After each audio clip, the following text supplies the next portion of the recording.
Eu sou a Tati Loyola e sejam muito bem-vindos para mais um vídeo. Gente, não repara aqui que em inúmeros vídeos eu apareço com a mesma roupa, não?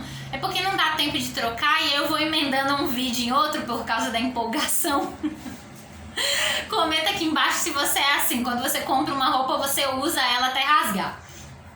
Vamos lá ao vídeo. Hoje nós vamos falar, gente, sobre uma sugestão dada por uma das minhas inscritas, a Lili, que correlaciona fanatismo religioso a surto coletivo.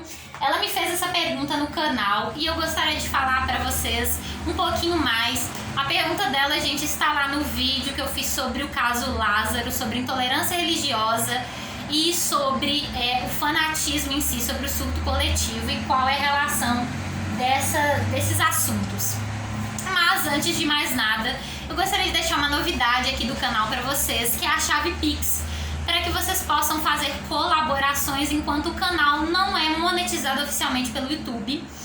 E vocês podem fazer essa colaboração, gente, através da chave Pix labiafeminina@gmail.com.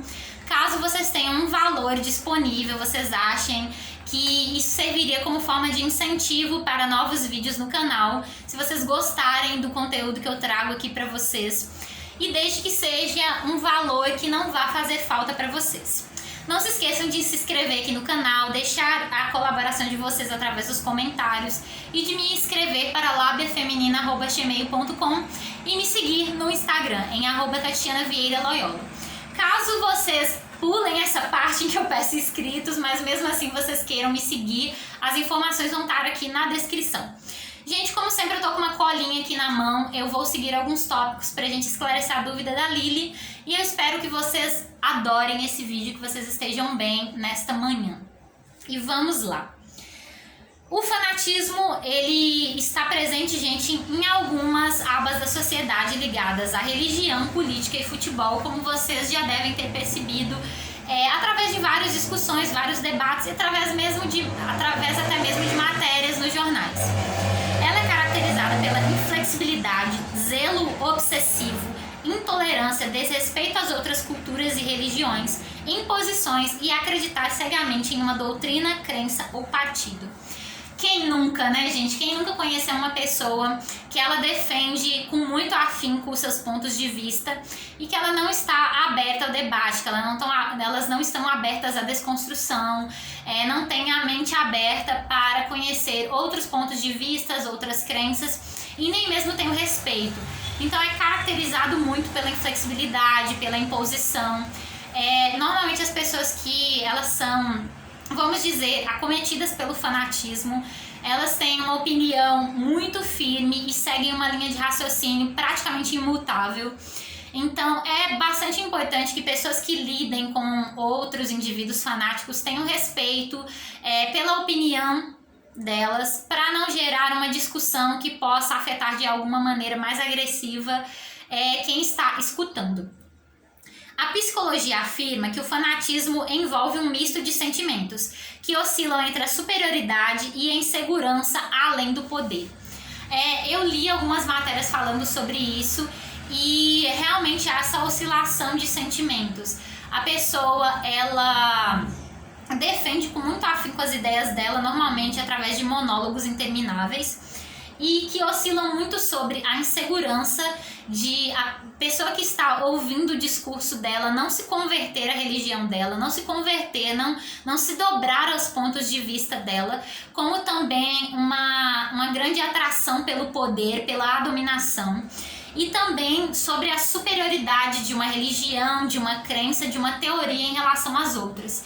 Então essas são características bastante marcantes do fanatismo. O fanatismo se manifesta através de monólogos intermináveis, como eu havia dito anteriormente, onde a voz do discursor se sobrepõe às demais, sacrifícios, regras em excesso e afastamento das pessoas próximas que discordam da sua visão. Então, como eu disse anteriormente, gente, sempre envolve um monólogo onde a voz do interlocutor ele sobrepõe a da pessoa que está ouvindo o seu discurso. Ele não permite interrupções, ele não permite outros pontos de vista e ele defende de forma muito acalorada.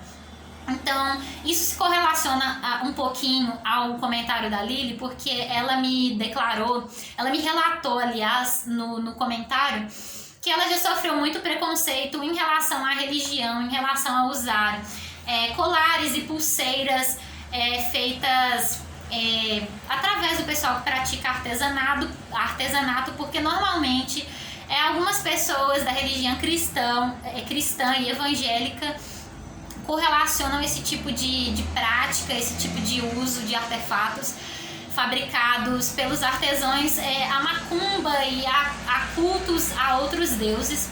E normalmente esse fanatismo ele se manifesta nesse sentido, de condenação de outras religiões, de outras manifestações. E eu gostaria de deixar claro uma coisa que é uma visão minha, mas é bastante polêmica, mas que eu deixo em aberto aqui no canal para que as pessoas possam confabular comigo, que é a questão de religião não ter nada a ver com fé. E que a questão de haver diversas religiões não faz com que uma ou outra se sobreponha às demais. Então, o que eu quero dizer com isso, gente, é o fato de você ter fé não te obriga a frequentar a igreja sempre, não te obriga a se declarar de uma determinada religião. Se você quer seguir uma religião, tudo bem, gente, isso é totalmente saudável. Você está indo à casa de Deus ou à casa de qualquer outra divindade que você cultue. Você tem as suas crenças, você tem as suas marcas culturais e é perfeitamente saudável isso. Não deveria ser condenado, não deveria de forma alguma despertar debates tão acalorados.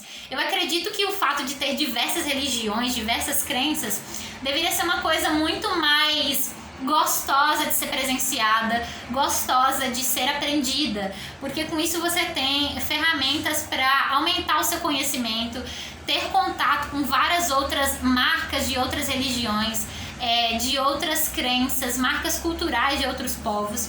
Então eu acho isso muito interessante e, como eu sempre digo, religião não tem nada a ver com fé, não precisa ter. Então não se sinta culpado por ir à igreja e nem por não ir. Cada um tem a sua escolha, tem livre-arbítrio, como nos foi concedido, para poder escolher entre o que você realmente acredita. Mudar de opinião também é saudável, então você pode, ao passo de que nesse momento não querer frequentar a igreja, mas num outro momento querer frequentar e vice-versa. É super saudável mudar de opinião. E conhecer outras crenças, como eu havia dito anteriormente, é muito enriquecedor e não deveria gerar todos esses debates acalorados. Vamos ver aqui o próximo tópico. Existe uma criação de regras em excesso.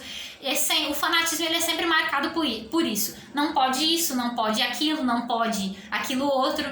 E essa quantidade de regras, gente, eu acho as regras super bacanas para uma sociedade, porque elas impõem limites, mas o excesso de regras, e principalmente no fanatismo, seja ele religioso, seja relacionado ao futebol, seja relacionado a político ou qualquer outra coisa, esse excesso de regras, ele não colabora para o bem, ele colabora para a proibição de coisas que às vezes são bastante bobas, na verdade. Então, eu não estou aqui para zombar de nenhuma religião, não estou aqui para trazer verdades absolutas, porque elas não existem, mas o excesso de regras, ele não tende a colaborar. Eu acho que deva existir um limite, um equilíbrio para tudo. Afastamento das pessoas próximas que discordam da sua visão. Normalmente a pessoa que ela foi acometida pelo fanatismo, ela carrega muito essa marca de afastamento das pessoas que não colaboram para que a visão dela seja mais amplamente difundida, para que as pessoas venham a ser como ela. Então existe esse afastamento e por vezes isolamento de pessoas muito próximas que algumas vezes possam não concordar com a sua visão. O fanatismo correlaciona-se à histeria coletiva em alguns momentos da história, onde era comum que jovens vindos de estudos nas grandes cidades impusessem seus pontos de vista, justificando-se pelo maior grau de instrução. Exemplo, caso ocorrido em Minas Gerais.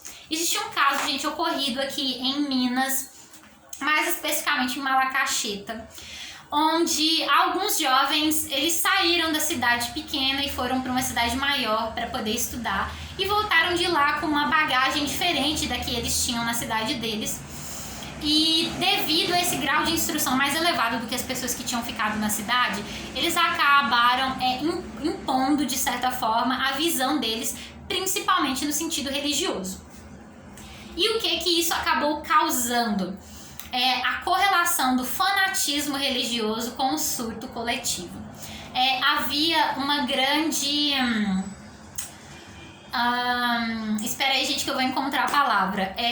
Um grande envolvimento das pessoas com questões religiosas naquela época. Hoje também é assim, mas naquela época a questão toda de uma comunidade pequena se relacionar muito, estar muito inserida na religião, ter crenças muito fortes, era bem mais comum naquela época. E isso caminhou de uma forma desastrosa para o fanatismo religioso.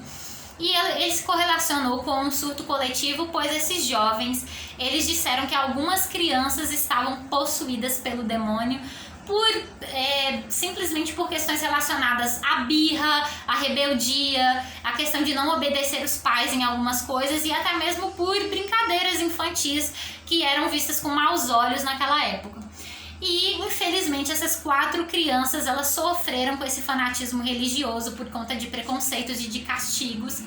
E o surto coletivo, ele se correlacionou ao fanatismo, eles se encontraram ali no momento em que foi sugerido o sacrifício, infelizmente, dessas crianças, pois foi visto que elas estavam tendo essas características porque estavam possuídas pelo demônio. E a história não se encaminhou para uma coisa boa, para um final feliz, porque as pessoas coletivamente surtaram através de gritos e houve toda essa histeria coletiva porque a comunidade ela foi assolada por uma grande histeria em si. As pessoas gritavam muito, faziam fogueiras e acabaram sacrificando 4 crianças em nome do bem-estar religioso, da aproximação com as crenças que eles tinham e com as novas crenças trazidas por esses jovens que, em nome do seu maior grau de instrução, sempre pregavam que eles sabiam mais e que tinham muito a ensinar. E, infelizmente, gente, o fanatismo religioso, ele encontrou aí com a histeria coletiva esse foi um dos momentos que a história conta. E eu segui alguns tópicos aqui, foi uma pesquisa bem rapidinha. Para tornar esse vídeo mais dinâmico, eu já vou cortar aqui. Eu gostaria muito da colaboração de vocês nesse vídeo. Eu peço perdão mais uma vez por às vezes eu me alongar, me estender demais em alguns pontos e pelos erros, mas eu vou resolver isso, não se preocupem, eu vou tentar fazer com que os vídeos se tornem mais objetivos. Não esqueçam de se inscrever aqui no canal, de deixar a colaboração de vocês. Um grande beijo, até a próxima, fiquem com Deus e tchau!